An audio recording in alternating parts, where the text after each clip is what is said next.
Hello friends, આજે આપણે બનાવીશું લગ્ન પ્રસંગમાં બનતું ટેસ્ટી અને પ્રોટીનથી ભરપૂર એવું મિક્સ કઠોળનું શાક.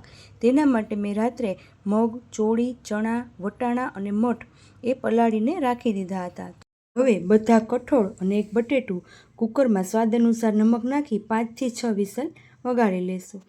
તો આપણો કઠોળ બફાઈને તૈયાર થઈ ગયું છે. હવે આપણે એક લોયામાં ઓઇલ મૂકી અને રાઈ, જીરું, તમાલપત્ર, સુકલ મરચાં, આદુ મરચાંની પેસ્ટ અને લીમડાનો વઘાર કરીશું.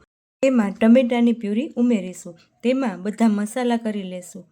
હળદર, ધાણા જીરું, કાશ્મીરી લાલ મરચું, સ્વાદ અનુસાર નમક, ગરમ મસાલો, લીંબુનો રસ ને લીલા ધાણા ઉમેરી બધું મિક્સ કરી લેશું. આપણે આમ બાળકોને કહેશું કઠોળ ખાવાનું તો એ નહીં માને, પણ આ શાક જોઈ એને સામેથી જમવાનું મન થઈ જશે. હવે આપણે તેમાં બાફેલ કઠોળ અને બટેટા ઉમેરી દઈશું. બટેટાના પીસ છે એને ચમચાથી મેશ કરી લેશું. બધું એકસરખું હલાવી થોડીવાર પાકવા દઈશું.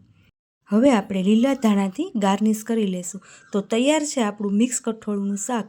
તેને આપણે સાદું રોટી, રાયતા મરચાં, સલાડ અને છાશ સાથે સર્વ કરીશું. રાયતા મરચાંની રેસીપી મેં આગળના વિડીયોમાં આપેલી છે. જો તમને મારો આ વિડીયો ગમ્યો હોય તો મારી ચેનલને લાઇક, શેર અને સબસ્ક્રાઈબ જરૂરથી કરજો. Thank you.